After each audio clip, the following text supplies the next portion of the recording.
오늘의 묵상 한 장은 민수기 36장입니다. 오늘 또 생명의 말씀과 기도의 능력으로 천국을 실감하는 은혜가 있기를 원합니다.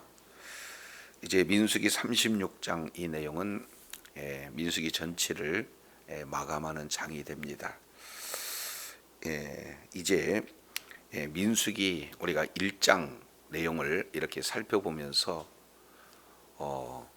여호와의 말씀으로 시작을 하고, 그리고 오늘 민수기 36장 13절 여호와의 명령으로 마무리를 짓고 있어요. 그래서 무려 여호와께서 모세에게 명하여 말씀하시는 그 내용이 80회 이상 계속 반복적으로 기록되고 있는데, 오늘 민수기 36장 이제 대단원을 마무리하면서 어떤 명령이 주어지는가 하는 내용을 살펴보면은 크게 두 가지 문제가 현실적으로 놓여져 있는데, 자 먼저 이 36장 1절 보시겠습니다.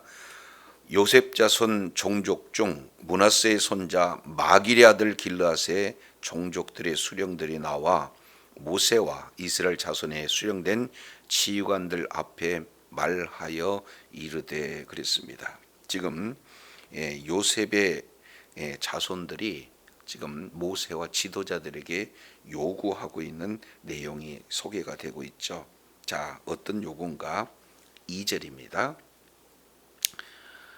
이르되 여호와께서 우리 주에게 명령하사 이스라엘 자손에게 제비 뽑아 그 기업의 땅을 주게 하셨고, 여호와께서 또 우리 주에게 명령하사 우리 형제 슬로보앗의 기업을 그 딸들에게 주게 하셨은즉, 그랬습니다. 지금 두 명령이 소개가 되고 있죠. 하나는 모세를 통해서 이스라엘 12지파에게 기업의 땅을 주게 하셨다 하는 내용을 이렇게 말씀을 하고 있어요. 그래서 12지파에게 각각 우리 하나님께서 기업을 주시되 제비 뽑기 방식으로 주셨다는 거죠. 그러니까 하나님께서 직접 12지파에게 주신 그런 기업을 이렇게 말씀을 하고 있습니다. 이것이 큰 대원칙이에요. 그런데 하나님께서 또다시 명령하시는 내용은 우리 형제 슬로보앗의 기업을 또 딸들에게 주게 하셨다. 지금 이렇게 표현을 하고 있죠. 이 내용은 민수기 27장에 이 내용을 소개하고 있어요. 그래서 민수기 27장 이 내용을 우리 잠깐 한번 또 살펴보도록 하겠습니다.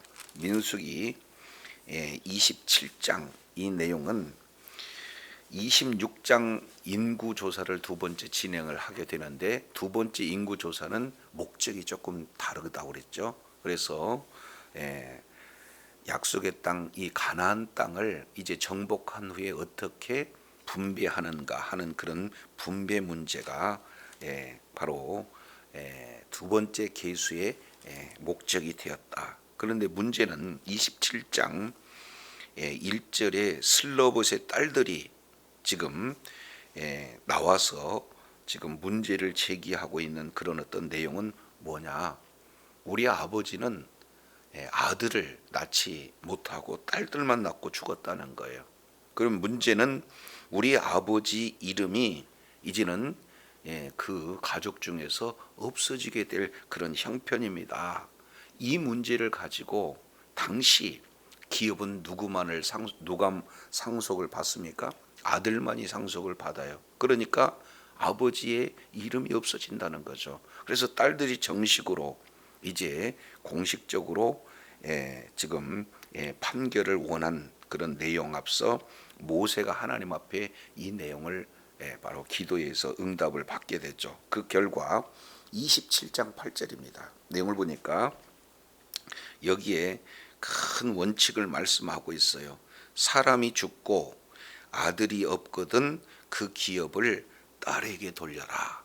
그래서 지금까지 없었던 규례를 우리 하나님께서 지금 명령하고 계시는 거예요.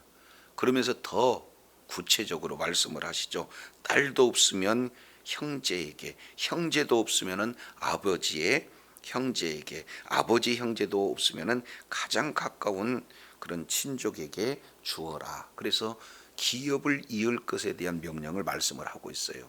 이것이 지금 슬로바스의 딸들의 요구에 따른 바로 두 번째 우리 주님께서 주신 그런 새로운 명령이 되어지는 거예요. 그래서 아들에게만 땅이 기업으로 이루어지는 것이 아니라 딸들도 아들이 없을 그 경우에 기업을 이룰 수 있다. 이것이 지금 사실은 새로운 원칙으로 자리를 잡았는데, 자, 이 요셉 자손이 다시금 지금 모세와 그리고 지도자들 앞에 와서 요구하는 내용을 과거 일을 회상하면서, 자 3절, 이렇게 되면은 문제가 또 발생이 됩니다 해서 새로운 문제를 제기하는 거죠. 자, 이제 민수기 36장 3절을 보시겠습니다. 그들이 만일 이스라엘 자손의 다른 지파들의 남자의 아내가 되면 그들의 기업은 우리 조상의 기업에서 떨어져 나가고 그들이 속할 그 지파의 기업은 첨가되리니 그러면 우리가 제비 뽑은 기업에서 떨어져 나갈 것이요, 이렇게 말씀을 하고 있습니다. 그래서 이제 아버지의 기업은 이을 수는 있으나 문제는 이 슬로버스의 딸들이 이제는 12지파 중에 요셉 지파 아닌 다른 지파로 시집을 가게 되어진다. 그러면은 상속이 딸들에게 적용되어지고 그 딸들은 다른 지파로 시집을 가게 되니까 이제는 12지파 중에 요셉 지파는 점점 기업이 떨어져 나가게 되고, 그리고 슬로버스의 그런 어떤 딸들이 다른 지파로 가게 되어지면은 그 지파는 점점 더 많아지게 되는 그런 결과가 된다. 그러니 4절입니다. 이스라엘 자손의 희년을 당하게 되면 그 기업이 그가 속한 기업에 첨삭될 것이라, 첨가될 것이라. 그런즉 그들의 기업은 우리 조상의 기업에서 아주 삭감되리이다. 이렇게 말씀을 하고 있어요. 그래서 매 이제 50년째 희년이 되어지면은 이제는 어떻게 됩니까? 설령 토지를 팔았다 할지라도 다시 땅을 되찾는 그런 그 희년을 지금 이렇게 말씀을 하고 있죠. 그래서 이제 영원히 지파에서 땅이 또 이렇게 삭감되어진다 하는 이 문제를 가지고 지금 요셉 지파가 이렇게 모세와 그리고 수령들에게 다시금 문제를 제기하고 있는 그런 내용이에요. 자, 그러면 이 문제를 어떻게 해결할 것인가 하는 그 내용이죠. 그러니까 두 가지입니다. 하나는 바로 하나님께서 주신 기업의 문제가 있고, 또 하나는 결혼의 문제가 있어요. 두 문제가 너무 중요하죠. 기업의 문제는 바로 하나님과의 관계 속에서 굉장히 중요한 문제고, 그리고 결혼 문제 역시 마찬가지로 현실적인 그런 어떤 문제잖아요. 근데 이 두 문제가 서로 지금 충돌하고 있는 이런 어떤 상황에 지금 이 문제를 어떻게 해결할 것인가. 자, 해결 방안이 5절부터 9절까지 이렇게 제시를 하고 있습니다. 자, 문제에 따른 그 해결은 어떻게 진행이 되는가. 5절, 모세가 여호와의 말씀으로 이스라엘 자손에게 명령하여 이르되 요셉 자손 지파의 말이 뭐하다? 옳도다. 그래요. 그러니까 이 모세는요, 끝까지 지도자로서 모든 문제를 하나님 앞에 지금 기도하고 하나님의 의도를 따라서 지금 판결을 하게 되는데, 요셉 지파 말이 맞다. 자, 그러면서 이제 그 새로운 문제에 대한 새로운 그런 대안을 제시하게 되는데, 그게 6절이에요. 이 6절은 굉장히 중요하죠. 우리 다 같이 한번 읽습니다. 시작. 슬로바스의 딸들에 대한 여호와의 명령이 이러하니라. 이르시되 슬로바스의 딸들은 마음대로 시집가려니와 오직 그의 조상 지파의 종족에게로만 시집갈지니. 그랬습니다. 여기서 보니까 결혼에 대한 원칙 두 가지를 우리 하나님께서 지금 모세를 통해서 말씀을 하고 계세요. 그 첫 번째 원칙 내용은 슬로밧의 딸들은 어떻게 시집 간다는 거예요? 마음대로 시집 간다는 거예요. 그러니까 이제 이 여자의 의견을 굉장히 존중해 주겠다. 그리고 사랑, 시집 이 문제가 굉장히 중요하다라는 사실에 존중을 해준다는 거예요. 기업이라는 문제와 그리고 시집이라는 그런 문제 사이에서 우선 순위를 뭐라고 지금 말씀하고 있어요? 마음대로 시집을 가라 하는 우선권을 지금 주고 있습니다. 그만큼 결혼 문제가 굉장히 중요하다라는 사실을 지금 말씀을 하고 있어요. 두 번째입니다. 하반절 내용을 보니까 그런데 오직 그의 조상의 지파의 가족에게로만 시집가라 이렇게 말씀을 하고 있어요. 그래서 결혼의 두 가지 원칙, 마음대로 그리고 조상 지파의 가족에게로, 그래서 두 가지 내용을 다시 이제 충돌의 문제가 아니라 두 가지 문제를 잘 해결할 수 있는 방안은 어떤 내용입니까? 시집을 가되 그 조상의 시집으로 가라 하는 이 내용을 말씀을 하고 있어요. 그러니까 결국 우리 하나님께서는 두 개를 다 이루는데 우선순위를 지금 뭘로 두고 있습니까? 시집보다도 기업을 이어가는 것에 우선순위를 두고 있다. 지금 이렇게 보게 됩니다. 자, 그러면 그 결과가 7절에 이렇게 나타나게 되죠. 그리하면 시집 문제와 그리고 이 기업을 지키는 문제, 이 두 문제를 해결할 수 있는 두 가지 결혼 원칙을 진행했을 때 나타나는 7절에 그리하면 이스라엘 자손의 기업이 이 지파에서 저 지파로 옮겨지지 않고 이스라엘 자손이 다 각기 조상의 기업을 지킬 것이라 하셨느니라. 그래서 이제 큰 문제를 지금 해결을 하고 있는 내용들을 살펴보게 되어집니다.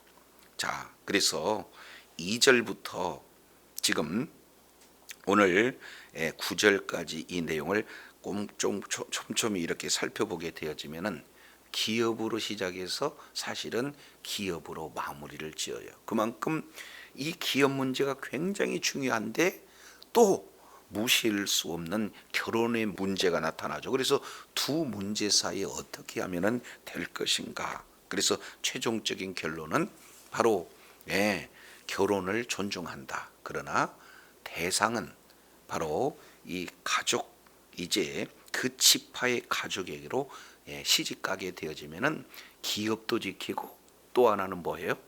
결혼도 이렇게 할 수 있는 그런 어떤 내용이 되어지는 거죠. 자, 그래서 이 부분을 지금 말씀을 하고 있는데 8절 이들은 어떤 것을 선택할 것인가? 8절 보시죠. 이스라엘 자손의 지파 중 그 기업을 이은 딸들은 모두 자기 조상 지파의 종족이 되는 사람의 아내가 될 것이라. 그리하면 이스라엘 자손이 각기 조상의 기업을 뭐 하게 돼요? 보존하게 돼요. 그 기업이 이 지파에서 저 지파로 옮겨지지 아니하고 이스라엘 자손 지파 각각 자기 기업을 지키리라. 이렇게 지금 말씀을 하고 있어요. 그래서 여기에 조금 더 구체적으로 적용을 해본다면 기업을 지키는 것은 이것은 바로 신앙의 문제입니다. 동시에 사명의 문제예요. 그러나 이 사랑의 이 문제도 엄청스럽게 이렇게 중요한 이런 어떤 내용이에요. 그래서 이제는 사랑과 그리고 사명 이 문제가 지금 충돌되고 있는 그런 상황 속에서 그러면은 어떻게 진행을 할 것인가에 대한 구체적인 대안을 이렇게 말씀을 하고 있습니다. 그래서 사랑보다도 기업을 이렇게 택할 것이다 하는 이 내용을 말씀하고 있습니다. 그러니까 이제 유대인들의 그런 어떤 사고, 히브리인들의 그런 어떤 사고에서 나타나는 그런 결론이죠. 그러면 왜 일이 그만큼 중요할까? 이렇게 우리 문화하고는 조금 차이가 있는데 그 근거를 바로 모세는 레위기서 25장에서 이렇게 말씀을 하고 있어요. 우리 잠깐 레위기서 25장을 찾아보도록 하겠습니다. 레위기 25장 내용을 통해서 보면은 자 여기에는 이 안식년 그리고 희년에 대한 내용들을 이렇게 말씀을 하고 있어요. 그래서 희년이 되어지면은 모든 이 자들은 자 이제 팔아버린 그 땅을 다시 되찾는 그런 해가 되기 때문에 바로 희년이다 이렇게 지금 표현을 하고 있는데 자 23절 우리 한 절만 보겠습니다. 23절 토지를 영영이 팔지 말 것은 토지는 다 누구 것이다? 내 것이다. 너희는 나그네요. 너희는 동가는 자여로서 나와 함께 있느니라. 그래서 너희 기업이 온 땅에 토지 무르기를 허락한다. 이렇게 지금 말씀을 하고 있습니다. 그래서 대원칙 중에 하나 희년의 가장 핵심이 되는 것은 뭐예요? 땅은 다 하나님의 것이다. 이것이 우리 하나님께서 또 이스라엘의 12지파에게 명령하신 그런 내용이 되어지는 거죠. 그래서 이 땅은 우리 소유가 아니고 우리는 나그네일 뿐 잠깐 맡겨준 내용에 불과하고 땅은 하나님의 것이라는 대원칙 이 내용이 지금 오늘 민수기 36장 기업의 문제와 결혼의 문제의 우선순위를 결정하는 핵심이 되어지는 것을 볼 수가 있습니다. 자, 그래서 구체적인 예로 열왕기 상 21장 이 내용을 통해서 보면 아합 왕 때 이 땅 문제가 사실은 거론이 되어져요. 그래서 21장 내용을 통해서 보면은 나봇이라는 그런 자가 지금 나타나는데 자 1절 그 후에 일이 있으니라 이스라엘 사람 나봇이 이스라엘에 포도원이 있더니 사마리아 왕 아합의 궁에 가깝더니 그랬습니다. 그런데 2절 아합이 나봇에게 일러 이르되 내 포도원이 내 궁 곁에 가까이 있으니 내게 주어 뭐를 삼게 하려라? 푸른 밭을 삼게 해라. 내가 그 대신 그보다 더 아름다운 포도원을 내게 줄 것이요 만일 합의하면 그 값을 돈으로 내게 주리라. 지금 가장 사실은요 강력한 권력을 가진 왕조차도 나봇에게 와서 땅을 좀 팔아라. 후하게 쳐주겠다. 지금 이렇게 부탁을 하고 있는 거예요. 여기서 레위기 우리가 25장 내용을 통해서 땅은 누구 것이다? 하나님의 것이다. 지금 왕은 땅이 하나님의 것이다라는 사실을 지금 모르고 그리고 지금 하나의 그런 부동산으로 생각해서 땅을 거래하는 것으로 이렇게 말하고 있잖아요. 자, 그런데 나봇의 입장은 어떻게 되는 겁니까? 3절 보세요. 나봇이 아합에게 말하되 내 조상의 유업을 왕에게 주기를 여호와께서 뭐 할 것이다? 금할 것이다. 그러면은 여기서 등장한 나봇은 말씀에 근거해서 땅은 여호와 것이다. 그러니까 내가 임으로 팔 수 있지 못하다라고 지금 이렇게 땅에 대한 개념의 이짠차가 너무 분명하죠. 그래서 이 결과에 지금 마지막에 이세벨이라는 그런 자가 거짓 증인을 세워서 나봇을 죽여 강제적으로 그 땅을 빼앗는 장면이 그 뒤에 소개가 되고 있어요. 그래서 그 결과 아합은 어떻게 되느냐? 열왕기상 21장 19절 하반절 내용을 통해서 보면은 하나님께서 이 일에 대해서 이제 나봇의 피를 개들이 이제 핥으리라 하는 아주 무시무시한 그런 심판에 대한 예언을 이렇게 말씀을 하고 있는 것을 살펴볼 수 있어요. 그러면은 자, 큰 원칙, 땅은 하나님의 것이다. 그리고 이 하나님의 것을 권력 앞에서도 당당하게 땅은 여호와께 속한 것이라고 했던 그런 어떤 나봇과, 그리고 세상의 권력을 가지고 하나님의 그 법을 어긴 그런 아합에 대한 그런 예언이 얼마나 처절한 내용인가, 이 부분들을 우리가 살펴봤어요. 그러면 이스라엘 백성들은 이 땅 문제에 대해서 굉장히 중요한 그런 이 사명을 그들은 이렇게 잃지 않고 가지고 있다라는 사실을 우리가 이렇게 살펴보게 됩니다. 자, 그러면 다시 이제 민수기 36장 이 내용을 통해서 보면은 사랑, 결혼 이 문제 너무 중요해. 그러나 기업을 지키는 것, 그거보다도 더 중요한 문제이기 때문에 바로 결혼보다도 기업에 대한 내용들을 이렇게 말씀을 이렇게 우선으로 하고 있는 그런 내용들을 보게 됩니다. 그러면 이 두 문제 앞에 슬로봇의 딸들은 어떤 것을 선택했는가? 자, 36장 10절 내용을 통해서 보면 이렇게 말씀을 하세요.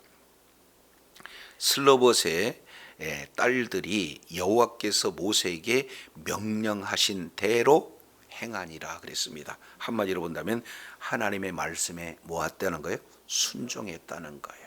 이제 이들이 가나안 땅에 들어가게 되어지면은 여기서 등장한 것은 슬로보앗의 딸 5명의 이야기지만 그 이후로는 더 많은 이제 믿음 없는 자들에게 결혼 문제도 있을 것이고, 그리고 이렇게 직접적인 땅 문제도 이제 계속해서 거론되어질 텐데, 슬로봇의 딸들은 하나님의 말씀에 절대적으로 순종하는 지금 이 부분들을 이렇게 말씀을 소개하고 있어요. 그러니까 결혼의 대상이 사실은 한정적이고 폭이 좁은 그런 상황에서도 이제는 자신의 결혼보다도 하나님의 말씀, 사명 문제를 더 우선시했던 지금 슬로봇의 딸들에 대한 내용들이 소개가 되고 있습니다. 자, 그래서 11절 슬로봇의 딸들 말라, 디르사, 호글라, 밀가, 노아 그들이 다 그들의 숙부 아들들의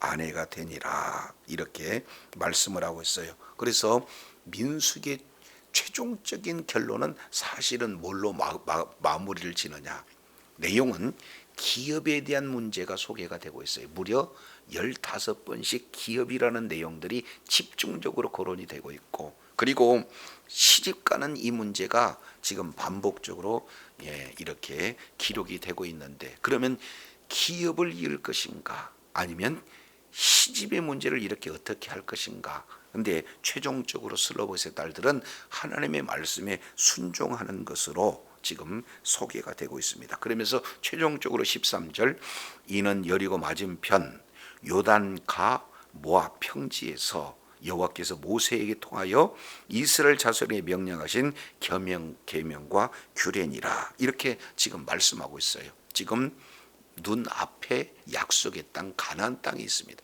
바로 들어가기 전 민수기의 최종적인 결론은 뭐가 되는 겁니까? 한마디로 순종이에요. 그래서 민수기 전체 구조 내용을 통해서 보면은 1장에서 이제 계수가 이루어지고, 그리고 두 번째 26장에서 계수가 이루어지는데, 그래서 1장과 26장 이 두 번의 그런 어떤 계수에서 1장에서 25장까지는 구세대에 대한 내용이잖아요. 근데 그들이 왜 광야에서 죽습니까? 하나님의 명령에 대해서 불순종한 결과로 광야 40년 동안 그들은 죽게 되어집니다. 근데 두 번째 세 세대 이 내용을 통해서 보면은 어떻습니까? 지금 슬로봇의 딸이 26장 계수하고 난 바로 직후에 나타나서 문제를 제기합니다. 아들이 아닌 딸들에게도 기업을 상속할 수 있도록 해주세요. 그리고 마지막 36장 이 내용을 통해서는 이제 그들이 시집을 가게 되면은 기업 문제가 이제 12지파 중 한 지파가 이제 계속해서 삭감되어집니다. 그러니 이 문제를 어떻게 해결할까 해서 최종적인 결론은 바로 순종 문제로 이렇게 나타나게 됩니다. 그래서 옛세대는 불순종에 대한 그 결과로 죽지만 이 새로운 세대는 순종을 통해서 가나안 땅에 들어가게 되면 어떻게 이런 삶을 살 것인가에 대한 분명한 방향을 이렇게 제시하고 있다, 이렇게 볼 수가 있어요. 그래서 오늘 하루의 삶 여정 속에서도 구시대는 말씀을 불순종함으로 광야, 그 이제 40년 광야 동안에 어려운 그런 죄의 질문을 짓고 죽는 모습이지만 새 세대는 하나님의 말씀에 전적으로 이렇게 순종하는 이런 어떤 모습을 이렇게 제시를 해주고 있다는 사실을 우리가 살펴보면서 하나님의 말씀에 순종함으로 말미암아 우리 주님께서 허락하신 기업도 우리가 삶 속에 적용하며 누리며 말씀에 순종함으로 하나님이 허락하신 놀라운 분복을 다 받아 누리는 참 지혜자요 축복자들이 다 되시기를 예수 이름으로 축원합니다. 기도하겠습니다. 하나님 아버지, 가나안 땅에 들어가기 바로 직전 큰 두 가지 문제, 신앙의 문제와 현실의 문제, 시집가는 문제와 그리고 기업을 지키는 문제, 바로 이 사명이 우선이냐 아니면은 내 급한 생활이 우선인가 하는 그 문제 가운데 땅은 여호와의 것이다. 그리고 나봇이 목숨 걸고 권력 앞에 하나님의 말씀에 순종하고자 했던 방식으로 지금 슬로밧의 딸들은 시집가는 일에 제약이 따르고 선택폭이 적지만 하나님의 말씀에 순종해서 사명을 지키되 또한 가정도 지키고 사랑도 지키는 하나님의 말씀의 순종의 역사를 민수기 전체 마지막에 이제 결론으로 제시하는 그런 내용을 오늘 또 말씀을 통해서 일깨워 주신 것 감사합니다. 늘 삶의 여정 속에서 하나님의 말씀에 순종하는 것을 최우선으로 하여 말씀에 순종하는 그 길을 걸음으로 하나님이 약속하신 놀라운 분복을 다 받아 누리며 하나님께 영광 돌리는 주의 사랑하는 자녀들 다 되게 하여 주시옵소서. 우리 구주 예수님 이름으로 기도드립니다. 아멘.